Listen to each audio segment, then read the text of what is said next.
Halo teman-teman, apa kabar? Saya harap kalian semua dalam keadaan baik. Dan tentu selalu bersemangat dalam belajar bahasa Inggris. Pada kesempatan kali ini, kita akan belajar tentang conditionals. Tentu, sebelum memulai pelajaran ini, teman-teman perlu mengetahui apa itu conditionals. Namun sebelumnya, kita lihat dulu yang satu ini.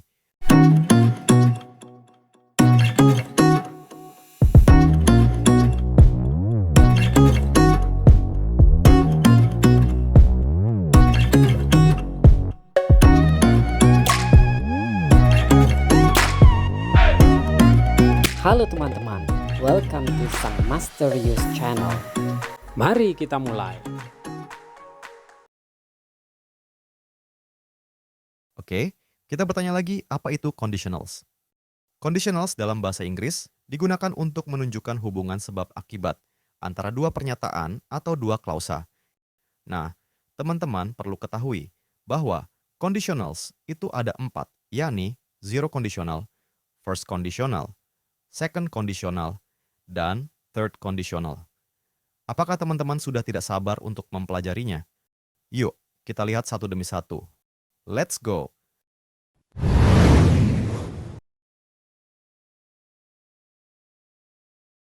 Oke, kita bahas yang pertama yakni zero conditional. Teman-teman perlu ingat struktur atau rumus untuk kondisional ini, yaitu if ditambah dengan kalimat present simple, kemudian diikuti oleh kalimat present simple lainnya. Coba kita lihat contoh kalimat ini. If you heat water to 100 degrees Celsius, it boils. Kita dengarkan sekali lagi.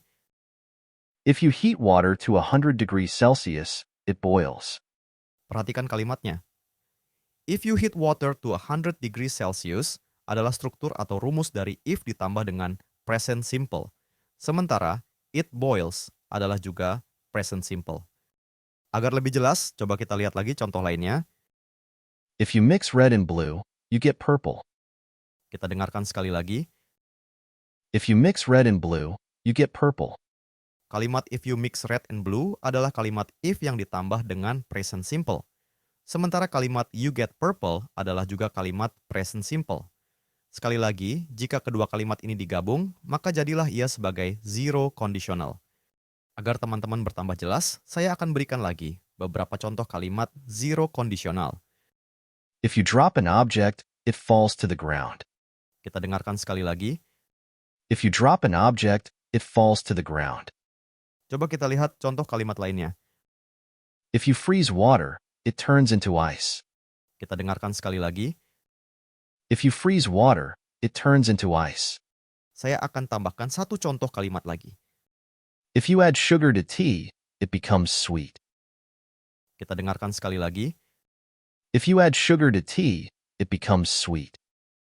Dari contoh-contoh tadi, semakin menegaskan bahwa untuk membuat kalimat zero conditional cukuplah mudah, yakni dengan mengikuti rumus atau struktur kalimat dengan pola if ditambah dengan kalimat present simple, ditambah lagi dengan kalimat present simple lainnya. Kalau teman-teman perhatikan contoh-contoh kalimat tadi, terlihat bahwa zero conditional digunakan untuk menyampaikan kebenaran yang selalu berlaku atau fakta ilmiah. Zero conditional juga digunakan untuk menjelaskan hukum alam atau prinsip ilmiah yang berlaku secara konsisten. Coba kita lihat lagi contoh sebelumnya.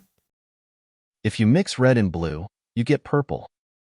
Jika kamu mencampurkan merah dan biru, kamu akan mendapatkan ungu. Fakta umum dan ilmiah bahwa bila warna merah dan biru dicampurkan, maka pasti akan menghasilkan warna ungu. Misalkan lagi pada kalimat, If you drop an object, it falls to the ground. jika kamu menjatuhkan sebuah benda, benda itu akan jatuh ke tanah. Artinya, secara umum dan fakta ilmiah, bila kamu berada di bumi dan menjatuhkan sebuah benda, maka benda itu pasti akan jatuh ke tanah. Selain menyatakan fakta umum atau ilmiah dan menjelaskan hukum alam, kalimat zero conditional juga berguna untuk memberikan instruksi atau petunjuk. Contoh kalimatnya, If the light turns red, stop the car. kita dengarkan sekali lagi. If the light turns red, stop the car. Jika lampu merah menyala, hentikanlah mobil itu. Dapat dilihat bahwa kalimat ini memberikan instruksi untuk berhenti terhadap sebuah mobil, saat lampu merah menyala. Nah, teman-teman, masih ada satu lagi kegunaan dari kalimat zero conditional ini, yaitu untuk menggambarkan kebiasaan atau rutinitas yang terjadi secara konsisten. Contoh kalimatnya, If I go to the gym, I feel more energetic. kita dengarkan sekali lagi. If I go to the gym, I feel more energetic. Jika saya pergi ke gym, saya merasa lebih energik. Kalau teman-teman lihat, kalimat ini menggambarkan kebiasaan pergi ke gym.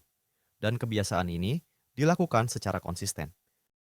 Oke teman-teman, kalau kita simpulkan, maka kegunaan dari kalimat zero conditional ini ada 3. Pertama, untuk menyampaikan kebenaran yang selalu berlaku atau fakta ilmiah. Contoh kalimatnya. If you mix red and blue, you get purple. Kedua, untuk memberikan petunjuk atau instruksi tentang bagaimana sesuatu biasanya terjadi. Contoh kalimatnya. If the light turns red, stop the car. Dan yang ketiga, untuk menggambarkan kebiasaan atau rutinitas yang terjadi secara konsisten. Contoh kalimatnya.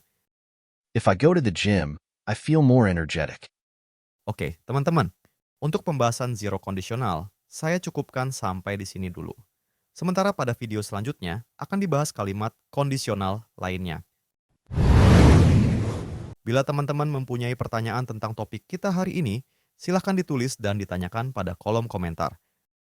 Oke teman-teman, sampai jumpa pada topik berikutnya.